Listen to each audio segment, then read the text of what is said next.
If you're looking for a trusted source of natural supplements, look no further than nutritionw.com. Since 1979, Nutrition World has been a staple in the Chattanooga community, with dedicated research specialists that stay ahead of the trends to make sure you have the most reliable products available at the most competitive prices. All of their supplements are vetted for quality, effectivity, and potency, and shipped using the utmost care with cold packs included in each and every order. You can shop online now at nutritionw.com and choose from thousands of your favorite supplements, sports nutrition, pet, and specialty food products today. Nutrition World, partners on your wellness journey.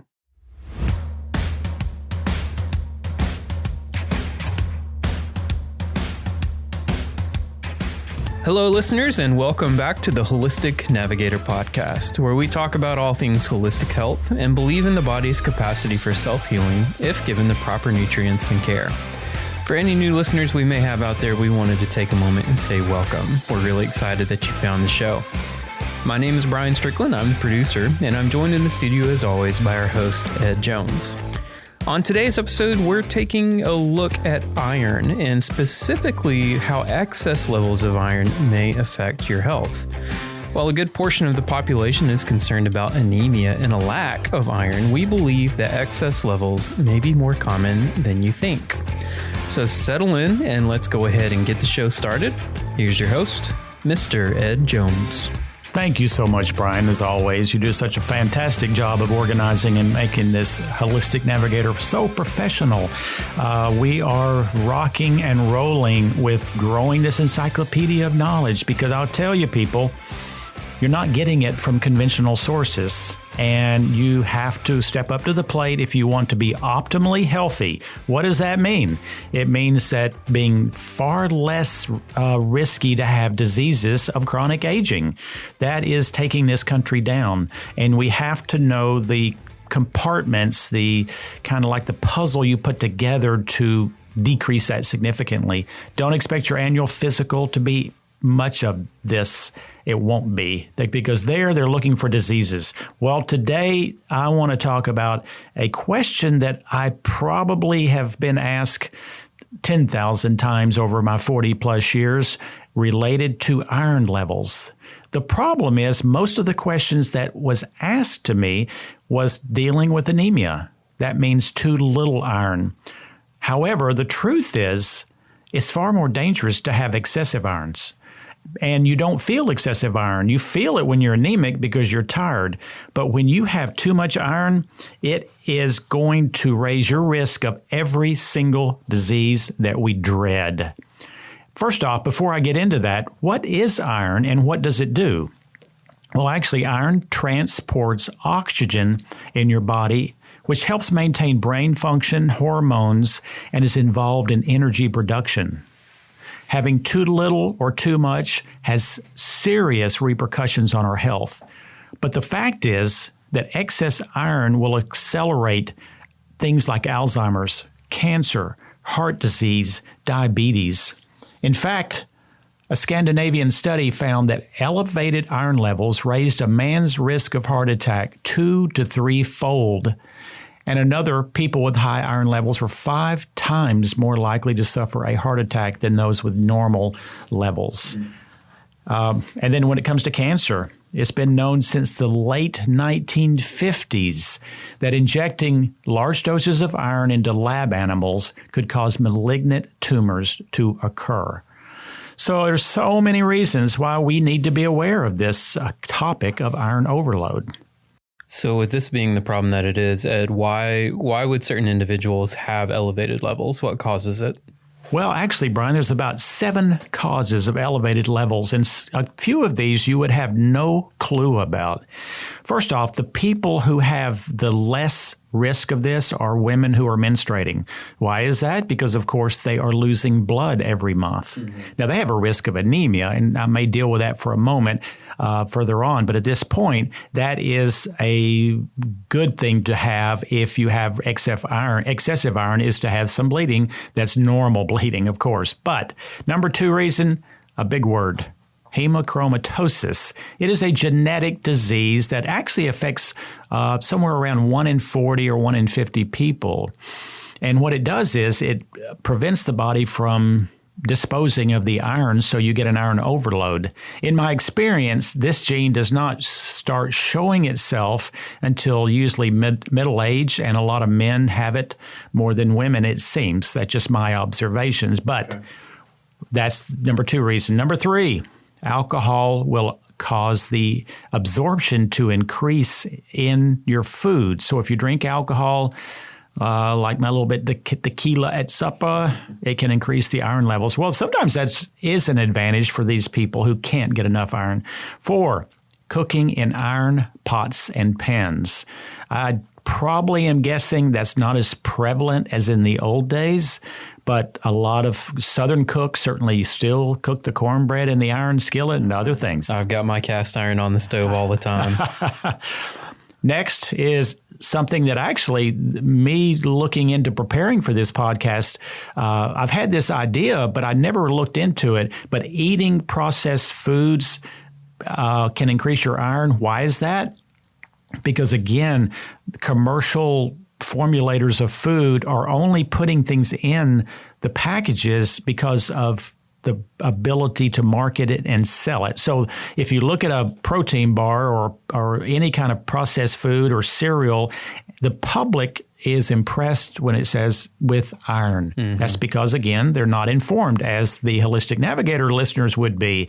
But I looked up some protein bars and I was literally blown away. The government recommends, and in this case, they're actually pretty accurate on the RDA of iron, which is about 18 milligrams. Okay. Guess what? The Mars Honey Nut Oat Bar has 18 milligrams in one single Mars bar. Mm-hmm. That's pretty dang scary. Luna Bar has 14 milligrams. So that's, if you ate one of those a day, you're getting all of the iron that you need. Is that like a recent thing that manufacturers are doing? Nope. I know for a fact they've been adding it to cereal for markability for many, many years. So there's nothing wrong with it if your iron is not excessive, but most people have no clue. Next is well water. People who live in the country using well water, it is possible that the water has too much iron. Next is supplementation with nutrients from your vitamins and minerals. I have continued to talk about the fact that you should not take iron supplements in your multivitamin or any other form until you know that you are anemic. And the other, testosterone replacement in men. It causes the body to kind of hoard and produce more iron. That's something that requires dealing with because the side effect, even if you don't eat it, if you do any of these things, and most people do combination of factors like eating the protein bar and on the protein bar, I will have to plug a protein bar that I formulated called Zunta, Z-U-N-T-A. The Zunta bar has 0.4 milligrams, I think, and it is the cleanest protein bar made. So just had to throw that one out there. What about red meat consumption? I mean, could you eat enough red meat to elevate your levels to any significant level? That you're reading my mind. That was the next thing I was going to say. The red meat has the most amount of highly absorbable iron. See, vegetables have iron, but it has to then be converted to a more usable form. And so even though you're looking at spinach and you may read that it has 9 milligrams, it's totally different 9 milligrams than you would be getting out of a steak. Gotcha. Now, the thing about it is vitamin C increases the absorption of iron from red meat 2 to 4 times. That's why I advise people who are anemic to make sure they are doing vitamin C with their red meat. If we find that your levels are excessive on iron, then I'm going to recommend do your vitamin C away from red meat. That means you can do it, Brian, with chicken and fish and not worry. It's actually the red meat that causes the excessive levels if vitamin C is taken with it. So if you're drinking a glass of bourbon and cooking a ribeye in your cast iron skillet every night, you may want to rethink your life choices. I mean, just in general, but also iron overload. On multiple levels, you may want to rethink that, yes. So now that we know the reasons why people may have elevated levels, why is it so dangerous? What's happening inside of the body that can affect people's health? That's the best question you could ask because, if it was not causing grief within the body, then we wouldn't be talking about it. Right. But it has significant risk involved. And the reason, at least biochemically, is it creates a formation of something called a hydroxyl free radical. And I'm going to make this really, really simple. Free radicals, people, are what we don't want. Free radicals, if you can imagine sitting in front of your fireplace, and the old-fashioned fireplaces that didn't have a screen on it, you put the wood and you built a beautiful roaring fire. Well, every so often you're going to hear a pop and something will shoot out of the fireplace onto the carpet. Well, that little ember that's on fire will burn a teeny hole in that carpet. That is what a free radical does within the body, because what it is a kind of an unpaired electron, and it's shooting itself through healthy cells. And so when you have excessive free radicals, you are damaging the equipment that you and I are made of. And that is going to do something that decimates the mitochondria function. Mitochondria is in every cell, and it's actually the energy production part of our body. So that means that's would be like the engine in your car. You're going to put gas, which are food, but you're going to put gas in the car to make power. Well, the mitochondria, when it's dysfunctional, which is what happens, people, in all aging. In fact, a 90-year-old has about 3% of the mitochondrial function that a 10-year-old has.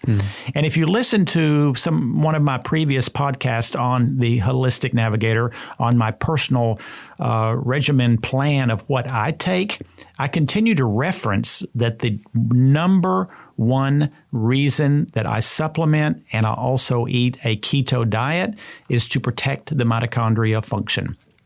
We can't completely stop the damage. I'm going to get old just like everybody else, but I'm hoping it's going to be far slower than I would if I did not embrace these ideas. So too much iron is creating those little hot embers that are going to shoot through all of your cells. And that is the main biochemical reason for why it increases the major diseases. And the sad part is, Brian, that unfortunately, very few doctors understand either the biology of this reaction or they're just clueless and don't even check for the levels. And, one of my most enjoyable podcasts that I recently did was with Dr. LaValle on understanding blood chemistry.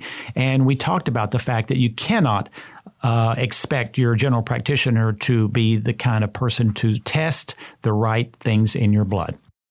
Yeah, so excess levels of iron increase free radical production. Is that safe to say? Yep. Okay. So if people are concerned if they have excess levels of iron, I'm assuming there's some sort of test that they can take. Is that a blood test that they would do? Yes, it is, Brian. And sadly, I doubt I've ever seen a conventional physical blood test when you just go in yearly to ever include what we call ferritin. What is ferritin? It's an inexpensive test that looks at the stored iron in your body. It's like the gas tank in your human frame. And it's where the iron will be pulled from when it needs it. You can test for serum iron and other things. That test seems to be more expensive, and I tend to like ferritin because it's quite inexpensive. And when we check for stored iron, this is another perfect example of what Dr. LaValle and myself spoke about. If you live in the normal ranges of blood work, you are going to lose, people. And the reason is exactly like I've always spoke about, is we want to be in what we call the optimal range of blood work, not in the reference ranges. On ferritin, the blood levels in many labs will use a range between 30 and 250 as ferritin. But guess what? The optimal is between 40 to 70 nanograms per milliliter unless you're pregnant or you are menstruating. And so what that's going to show you is if you are above 100 on ferritin, it's time to do something because you are causing damage within your body. Not a single conventional physician would tell you that because they simply are not trained in school. It's not their fault. It's just the system itself. But it will be a recipe for health disaster if you can't get that under control, especially after the age of 40. So what's the difference between like a ferritin test and what was the other one, the serum? Yeah, the serum blood iron is what floats through the blood system, and ferritin is more reliable because it's more consistent. If you took some iron pills, you ate a bunch of red meat with vitamin C, and we tested you the next day, your iron level would most likely have elevated because of what you did. Ferritin is going to be more stable. It's going to show more of a consistent number. Okay. And we know that if we can lower the ferritin, which we'll talk about in a minute, then you're going to probably be okay. And I do use the word probably. It's not an exact science. I have dealt with a few people who have low ferritin and extremely high serum iron. But most of the time you'll be fine. If we can get your iron, again, remember this, people, 40 to 70 nanograms on a ferritin test. How do you get a ferritin test? Well, you can do it. Hopefully you'll find a practitioner who understands what we call functional health and medicine. If not, go to the Holistic Navigator under products, scroll down to direct labs, and order your own blood testing.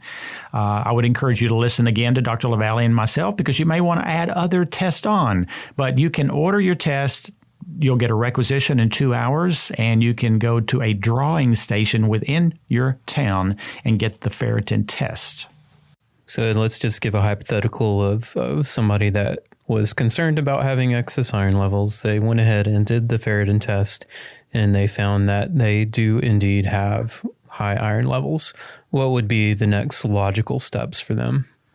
Well, it's kind of limited, Brian. Actually, there's not a whole lot to consider, but the number one is looking into your lifestyle and seeing, are you cooking on the iron pots? Are you drinking the well water? Are you taking supplements? Are you eating the wrong protein bars and cereal? You look into those to see if the reason is because of truly excessive levels. But even with that, this is the to-do list to lower your iron levels. 1, you need to donate blood. You need to go and donate blood 3 times a year. Now, that's 3 times a year unless your ferritin is over 200 nanograms per milliliter. If it is, you need to be more aggressive. You need to go as often as you can. I don't recall how often that is. I think it's every 8 weeks that you can go. And for people who have pre-existing conditions, they will not allow you to donate blood unless you have a prescription. So I would encourage you to find a practitioner who understands this story and have them write a prescription. They will dispose of your blood, but at least you can go give some. Gotcha. Secondly is you need to lower your carb intake because what's happening is excessive carbohydrates burn dirty. They just do. That doesn't mean you can't have your rice and your foods that you like. We all are carb addicts to a certain degree, but excessive carbs. What is excessive? You can listen to my podcast on keto to understand what I believe is excessive, and it's still in a very reasonable range, people. It truly is.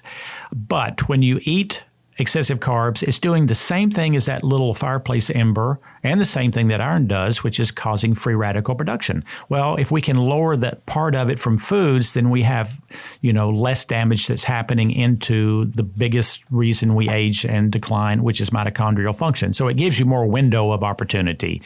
Next, making sure that you do look at the red meat consumption and you do not take vitamin C with it. But the last 3 are for people who either, for some reason, are unwilling to give blood, or they just want to keep adding to the effectiveness of giving blood. Now, people, keep in mind, you can go too low now. So don't just throw yourself into this and say, okay, I'm good now because I'm giving blood and I'm doing all these things that Ed Jones said. We got to make sure that you don't get too low. And I'm going to speak on that in just a second. But the 3 things you can do that is not involving giving blood is a product called IP6. I have dealt with IP6 for about 35 years. A lot of people with some serious health concerns concerns will take IP6 for their immune system to help manage and sometimes actually get over this very serious concern that I'm not going to mention the word, but we have an epidemic of it in this country. But IP6 chelates. What is the word chelate? It means claw, and it means it's going to grab the iron and keep it from going into the system, and it can help pull out and leach some of the iron already there. You have to do pretty hefty doses. If you do the powder, you need to do 2 big servings a day. If you do the capsules, actually you need about 8 to 10 capsules per day. I love IP6, so that's one option. Secondly, we know that curcumin, again, is rising to the top as a superstar, and it is also a chelator. So taking curcumin, which you need to do anyway for reducing chronic inflammation, I would be doing 2 twice a day of a good brand of curcumin. And lastly, one of my most admired therapies for long-term health is the sauna. And the sauna is, ideally, you'd want something that was not outgassing, that had the right wood, that didn't have far infrared. Most of us are not fortunate enough to be privy to that. But I go into a Gold's Gym, and it's not the best sauna, but I'm still rolling sweat off the skin. When you roll sweat off for 20 to 25 minutes, you're going to lower your level of so many toxins, heavy metals, excessive iron. You're going to do something called autophagy, which means you're going to actually eat up some of the diseased cells that you have. So the levels of the ideas to get this down is pretty simple. And again, if you don't want to do anything but give blood, that's probably will take care of it. But I totally say you must be rechecking as you do vitamin D, because we never know. It goes up and down based on life dosages and what's going on in your body. In fact, I know this is a rabbit hole, Brian, but when people have knee replacement surgery, their vitamin D drops in about 35 to 40% in 4 weeks. Wow. So the body really, really uses stuff up when it needs it. Right. So I hope I've covered this quite well. I do want to make one quick comment about pregnancy. Most of these rules do not apply to a pregnant woman. Pregnant women are desperately in need of maintaining proper levels of iron. In fact, the Center for Disease Control and Prevention recommends 27 milligrams of iron per day, and that truly may not be enough, because when a woman is at 27 weeks pregnancy, her iron level, her blood level has doubled within her body in order to feed the fetus. So it's critical. And you know what's crazy is about 27 weeks is when preeclampsia, which is a serious disorder of pregnancy, starts to occur. And the theory is if we could keep the magnesium levels up, omega-3 levels up, and keep the iron levels up, preeclampsia would go down drastically in this country. But again, we are in a broken system with healthcare. They're not going to advise patients about nutritional supplementation. And lastly, for those listening who may have a relative or friend who is the opposite, which is anemic, I want you to know that the over-the-counter drugstore irons are basically the same that people were buying in the 1980s, which means they still constipate, they still cause some discomfort, and they don't work too well. So why don't we go and, advance our knowledge and purchase things that actually work, that don't cause constipation and don't cause you to be sick. I'm just going to mention a few brands. I love Mega Food. I love AOR. I love Thorne, Nutrigold, Nature's Plus, Blue Bonnet, and Natural Factors, and Garden of Life. Those are my favorite irons for people who actually need to supplement. Again, with these people, they need to, at a certain point, make sure they test to make sure they don't have too much, even for menstruating women, because sometimes you can be losing some iron, but if you're putting too much back in, then you can still get overdose on the iron. So I think I've covered it pretty dang well, Brian. I think so. Yeah, I want to encourage everyone to take hold of their own health concerns as much as they can. That is what will empower you. If you don't become informed and be able to have options and create a team approach, you will be basically a victim of the broken healthcare system. I really still admire the people in that system. If I have a heart attack, a car wreck, or a terrible strep throat, that's where I'm going, people. But I still want to choose the wisest one in that group. But we need a bigger group than that, because preventing disease is where it's at, and even managing if we have it. In fact, this test, along with the few that Dr. LaValle and I talked about, I'm recommending to every person who listens. So please go back and listen to Dr. LaValle's and my podcast from just several weeks ago to be fully informed. Well, again, I know that I've said this too many times, but I do separate the world into two classes of people, learners and non-learners. If you're listening to this, you are in the group that I really love, which are the learners. And lastly, Hippocrates, which is still one of my favorite people from, just about 370 BC. He said, everyone has a doctor in him or her. We just have to help it in its work. And the natural healing force within each of us is still the greatest force in getting well. And our food should be our medicine, and our medicine our food. That will never change. Thank you, everyone. This is Ed with the Holistic Navigator. The information on this podcast and the topics discussed have not been evaluated by the FDA or anyone of the medical profession and is not aimed to replace any advice you may receive from your medical practitioner. The Holistic Navigator assumes no responsibility or liability whatsoever on the behalf of any purchaser or reader of these materials. The Holistic Navigator is not a doctor, nor does he claim to be. Please consult your physician before beginning any health regimen.